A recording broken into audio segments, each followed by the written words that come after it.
बनो राजयोगी। मेरे प्यारो बनो राजयोगी। राजयोगी बनो राजयोगी। मेरे प्यारो बनो राजयोगी। राजयोगी बनो राजयोगी।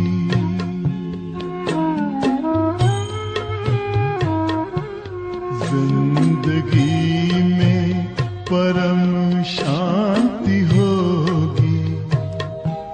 मेरे प्यारो बनो राजयोगी।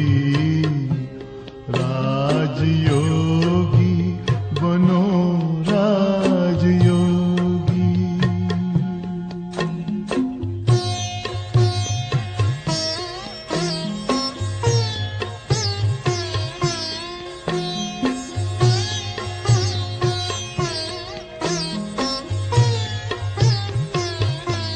मन का दर्पण दमकने लगेगा। आत्मचिंतन चमकने लगेगा।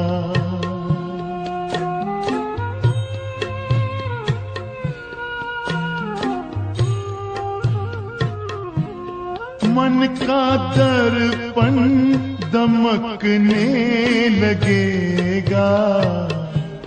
आत्मचिंतन चमकने लगेगा।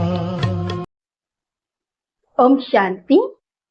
आज की मुरली है 16 अक्टूबर 2025 की। बाबा कहते, मीठे बच्चे एकांत में बैठ अब ऐसा अभ्यास करो जो अनुभव हो। मैं शरीर से भिन्न आत्मा हूँ। इसको ही जीते जी मरना कहा जाता है।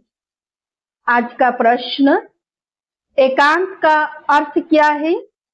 एकांत में बैठ तुमको कौन सा अनुभव करना है? उत्तर है, एकांत का अर्थ है एक की याद में इस शरीर का अंत हो। अर्थात एकांत में बैठ ऐसा अनुभव करो कि मैं आत्मा इस शरीर यानी चमड़ी को छोड़ बाप के पास जाती हूँ।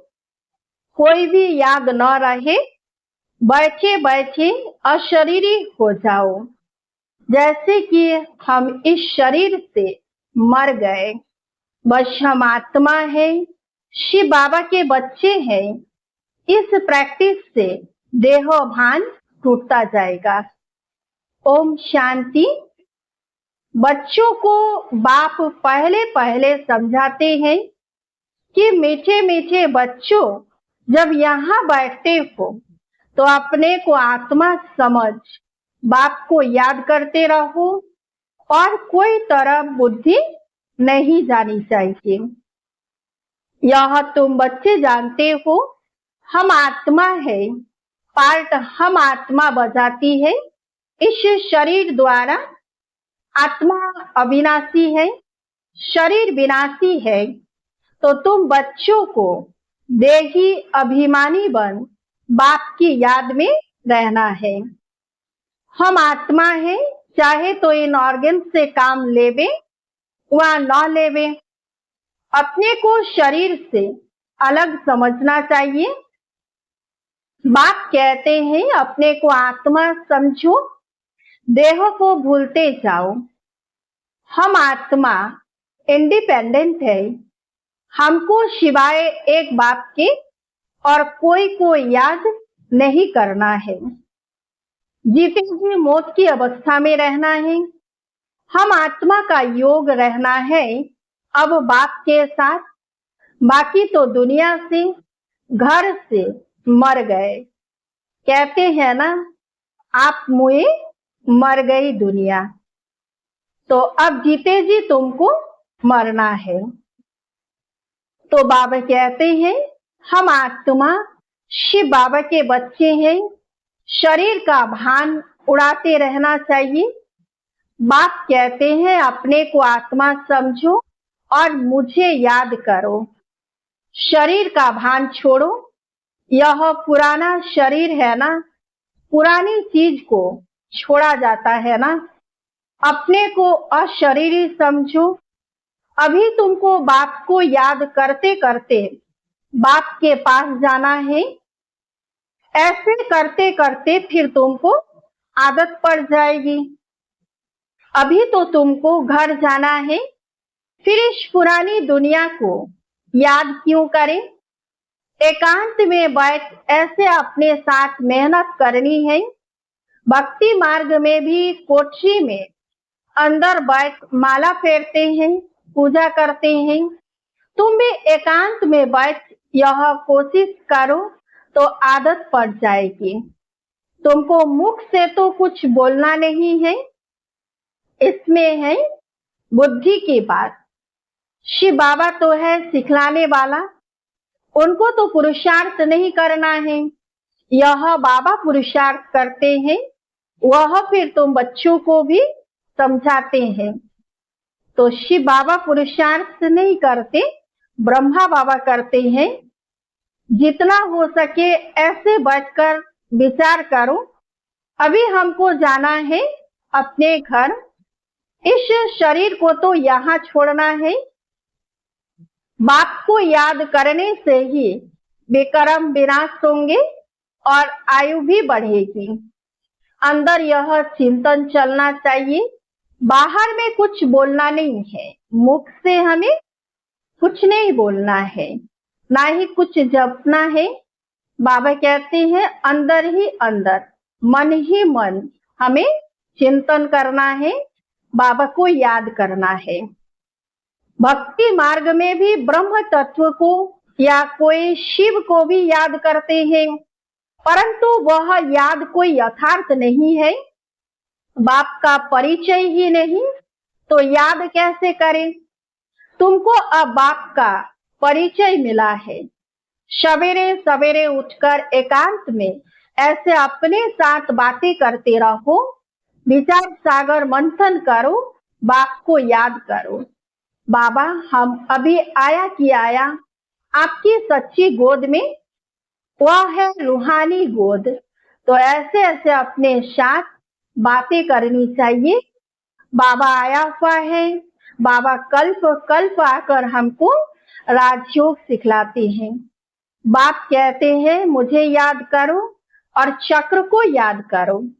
स्वदर्शन चक्रधारी बनना है ना, बाप में ही सारा ज्ञान है ना चक्र का, वह फिर तुमको देते हैं। तुमको त्रिकालदर्शी बना रहे हैं। तीनों कालों अर्थात आदि मध्य अंत को तुम जानते हो। बाप भी है परम आत्मा, उनको शरीर तो है नहीं। अभी इस शरीर में बैठ तुमको समझाते हैं। यह वंडरफुल बात है। भागीरथ पर विराजमान होंगे तो जरूर दूसरी आत्मा है। बहुत जन्मों के अंत का जन्म इनका है। नंबर 1 पावर, वही फिर नंबर 1 पतित बनते हैं। वह अपने को भगवान विष्णु आदि तो कहते नहीं। यहाँ एक भी आत्मा पावन है नहीं, सब पतित ही है। तो बाबा बच्चों को समझाते हैं ऐसे से विचार सागर मंथन करो तो इससे तुमको खुशी भी रहेगी। इसमें एकांत भी जरूर चाहिए। एक की याद में शरीर का अंत होता है, उनको कहा जाता है एकांत। यह चमड़ी छूट जाएगी। सन्यासी भी ब्रह्म की याद में, वह तत्व की याद में रहते हैं। उस याद में रहते रहते शरीर का भान छूट जाता है। बस हमको ब्रह्म में लीन होना है, ऐसे बैठ जाते हैं सन्यासी लोग। तपस्या में बैठे बैठे शरीर छोड़ देते हैं। भक्ति में तो मनुष्य बहुत धक्के खाते हैं। इसमें धक्के खाने की बात नहीं है, याद में ही रहना है। पिछाड़ी में कोई याद ना रहे, गृहस्थ व्यवहार में तो रहना ही है। बाकी टाइम निकालना है। स्टूडेंट को पढ़ाई का शौक होता है ना, यह पढ़ाई है।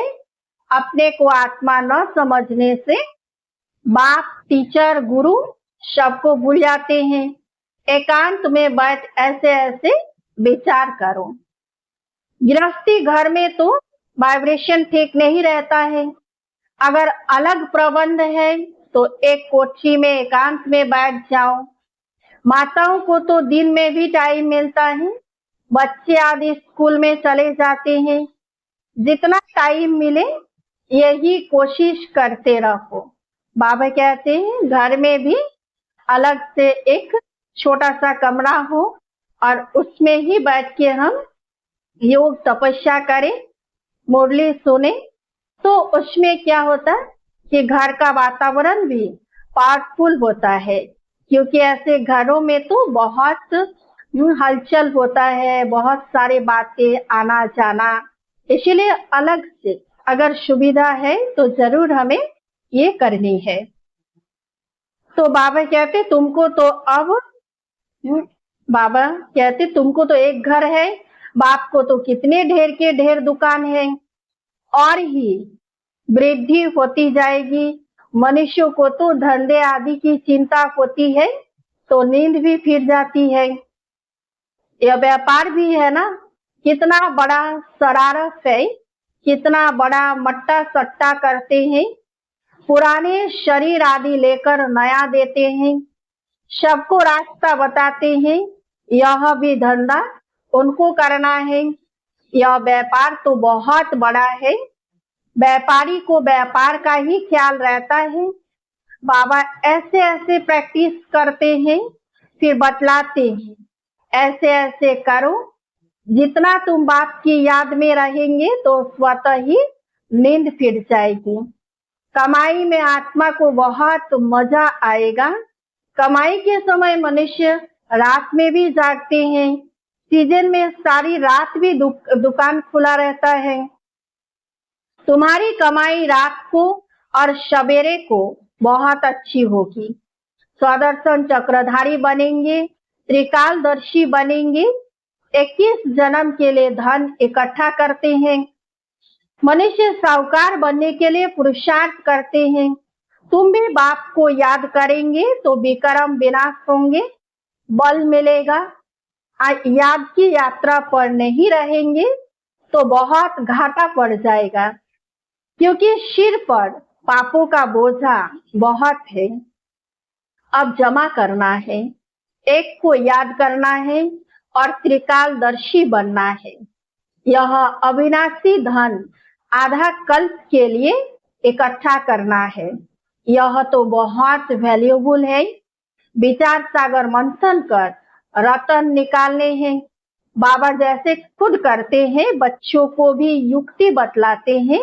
कहते बाबा माया के तूफान बहुत आते हैं, तो बाबा कहते जितना हो सके अपनी कमाई करनी है, यही काम आनी है।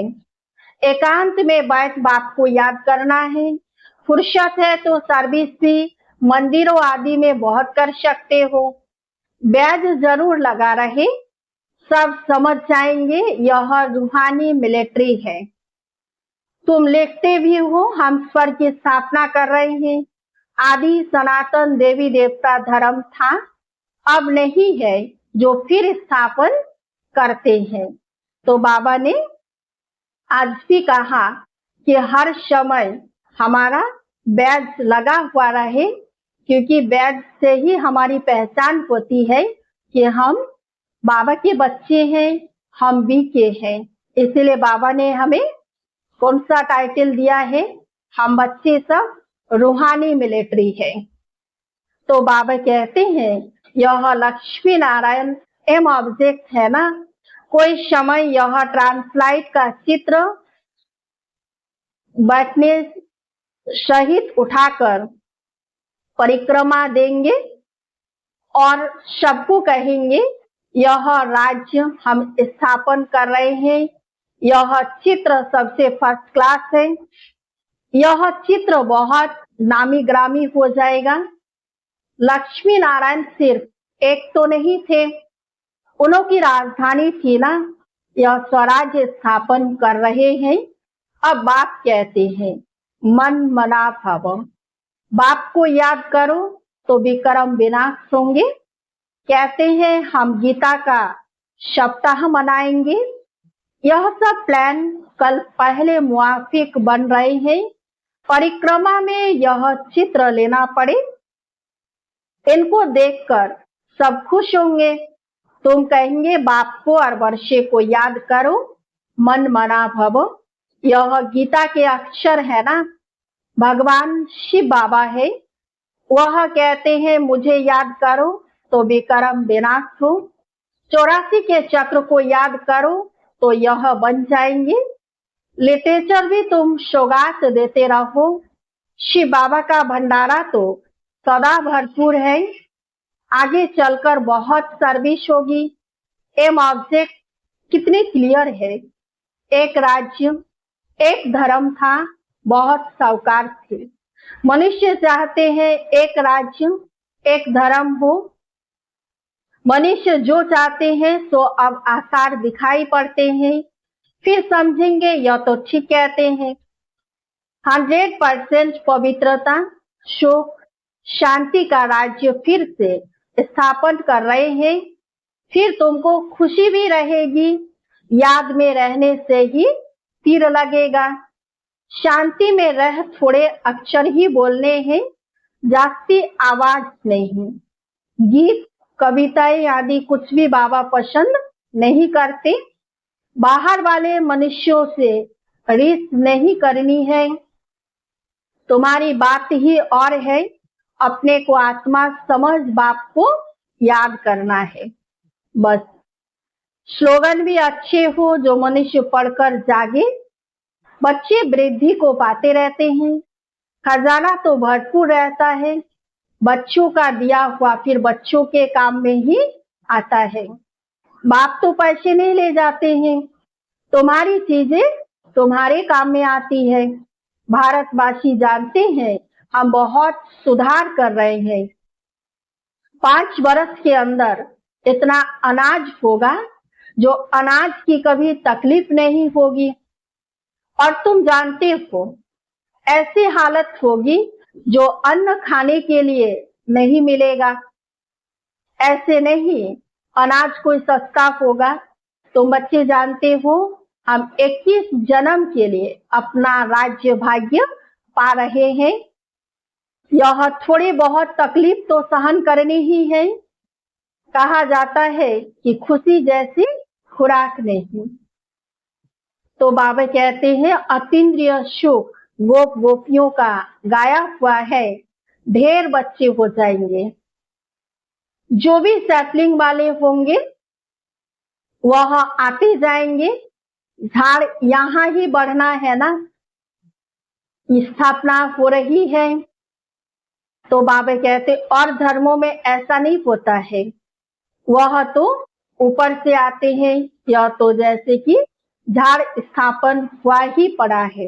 इसमें फिर नंबरवार आते जाएंगे, वृद्धि को पाते जाएंगे। तकलीफ कुछ नहीं है। उन्हों को तो ऊपर से आकर पार्ट बजाना ही है। इसमें महिमा की क्या बात है। धर्म स्थापक के पिछाड़ी आते रहते हैं। वह शिक्षा क्या देंगे सदगति की? कुछ भी नहीं। यहाँ तो बाप भविष्य देवी देवता धर्म की स्थापना कर रहे हैं। संगम युग पर नया सैपलिंग लगाते हैं ना। पहले पौधों को गमले में लगाकर फिर नीचे लगा देते हैं। वृद्धि होती जाती है। तुम भी अब पौधा लगा रहे हो। फिर सतयुग में वृद्धि को पाए, राज्य भाग्य पाएंगे। तुम नई दुनिया की स्थापना कर रहे हो। मनुष्य समझते हैं अर्जुन कलयुग में बहुत वर्ष पड़े हैं, क्योंकि शास्त्रों में लाखों वर्ष लिख दिए हैं। समझते हैं कलयुग में अभी 40,000 वर्ष पड़े हैं। बाप फिर आकर नई दुनिया बनाएंगे। कई समझते यह वही महाभारत लड़ाई है। गीता का भगवान भी जरूर होगा, तुम बतलाते हो। श्री कृष्ण तो था नहीं, बाप ने समझाया है। श्री कृष्ण तो 84 जन्म लेते हैं, एक फीचर न मिले दूसरे से, तो यहाँ फिर श्री कृष्ण कैसे आएंगे? कोई भी इन बातों पर विचार नहीं करते हैं। तुम समझते हो श्री कृष्ण स्वर्ग का प्रिंस, वह फिर द्वापर में कहाँ से आएगा? इस लक्ष्मी नारायण के चित्र को देखने से ही समझ में आ जाता है। शिव बाबा यह वर्षा दे रहे हैं, सतयुग की स्थापना करने वाला बाप ही है। यह गोला, झाड़ आदि के चित्र कम थोड़े ही है। एक दिन तुम्हारे पास यह सब चित्र ट्रांसलाइट के बन जाएंगे। फिर सब कहेंगे हमको ऐसे चित्र ही चाहिए। इन चित्रों से फिर विहंग मार्ग की सर्विस हो जाएगी, सेवाएं बढ़ती जाएंगी। तुम्हारे पास बच्चे इतने आएंगे जो फुर्सत नहीं रहेगी, ढेर आएंगे, बहुत खुशी होगी। दिन प्रतिदिन तुम्हारा फोर्स बढ़ता जाएगा। ड्रामा अनुसार जो फूल बनने वाले होंगे उनको टच होगा। तुम बच्चों को ऐसे नहीं कहना पड़ेगा कि बाबा इनकी बुद्धि को टच करो। टच कोई बाबा थोड़े ही करते हैं, समय पर आपे ही टच होगा। बाप तो रास्ता बताएंगे ना। बहुत बच्चियां लिखती है, हमारे पति की बुद्धि को टच करो। ऐसी सबकी बुद्धि को टच करेंगे, फिर तो सब स्वर्ग में इकट्ठे हो जाएंगे। पढ़ाई की ही मेहनत है, तुम खुदाई खिदमतगार हो ना। सच्ची सच्ची बात बाबा पहले से ही बता देते हैं, क्या क्या करना है। ऐसे चित्र ले जाने पड़ेंगे, सीढ़ी का भी ले जाना पड़े। ड्रामा अनुसार स्थापना तो होना ही है। बाबा सर्विस के लिए जो डायरेक्शन देते हैं उस पर ध्यान देना है। बाबा कहते हैं बैजेस किस्म किस्म के लाखों बनाओ, ट्रेन की टिकट लेकर 100 माइल तक सर्विस करके आओ। तो आज बाबा बैज के ऊपर फिर अटेंशन खिंचवा रहे हैं और बाबा कहते बहुत दूर दूर तक सेवाएं करते रहो। एक डिब्बे से दूसरे में, फिर तीसरे में, बहुत सहज है। बच्चों को सर्विस का शौक रहना चाहिए। अच्छा, मीठे मीठे सिकिलधे बच्चों प्रति माता पिता बाप दादा का याद प्यार और गुड मॉर्निंग। रूहानी बाप की रूहानी बच्चों को नमस्ते। हम सब रूहानी बच्चों की रूहानी बाप दादा को याद प्यार और गुड मॉर्निंग। नमस्ते नमस्ते नमस्ते। धारणा के लिए मुख्य सार। 1 नंबर, विचार सागर मंथन कर अच्छे अच्छे रतन निकालने हैं, कमाई जमा करनी है, सच्चा सच्चा खुदाई खिदमतगार बन सेवा करनी है। 2 नंबर, पढ़ाई का बहुत शौक रखना है, जब भी समय मिले एकांत में चले जाना है। ऐसा अभ्यास हो जो जीते जी इस शरीर से मरे हुए हैं, इस स्टेज का अनुभव होता रहे, देह का भान भी भूल जाए। आज का वरदान है, अपने मूल संस्कारों के परिवर्तन द्वारा विश्व परिवर्तन करने वाले उदाहरण स्वरूप भव। हर एक में जो अपना मूल संस्कार है, जिसको नेचर कहते हो, जो समय प्रति समय आगे बढ़ने में रुकावट डालता है, उस मूल संस्कार का परिवर्तन करने वाले उदाहरण स्वरूप बनो, तब संपूर्ण विश्व का परिवर्तन होगा। अब ऐसा परिवर्तन करो जो कोई यह वर्णन न करे कि इनका यह संस्कार तो शुरू से ही है। जब परसेंटेज में अंश मात्र भी पुराना कोई संस्कार दिखाई न दे, वर्णन न हो, तब कहेंगे यह संपूर्ण परिवर्तन के उदाहरण स्वरूप है। स्लोगन है आज का, अब प्रयत्न का समय बीत गया, इसलिए दिल से प्रतिज्ञा कर जीवन का परिवर्तन करो। अब प्रयत्न का समय बीत गया, इसलिए दिल से प्रतिज्ञा कर जीवन का परिवर्तन करो। अव्यक्त इशारे स्वयं और सर्व के प्रति मनसा द्वारा योग की शक्तियों का प्रयोग करो। जैसे साइंस प्रयोग में आती है तो समझते हैं कि साइंस अच्छा काम करती है, ऐसे साइलेंस की शक्ति का प्रयोग करो। इसके लिए एकाग्रता का अभ्यास बढ़ाओ। एकाग्रता का मूल आधार है मन की कंट्रोलिंग पावर, जिससे मनोबल बढ़ता है। इसके लिए एकांतवासी बनो। अच्छा, ओम शांति। योग पथ पर जरा चल के देखो, सारा जीवन महकने लगेगा। सारी काया हो, सारी काया बनेगी निरोगी। मेरे प्यार बनो राजयोगी, राजयोगी बनो राजयोगी। योग मानव को संयम सिखाता, संतुलन आचरण में लाता।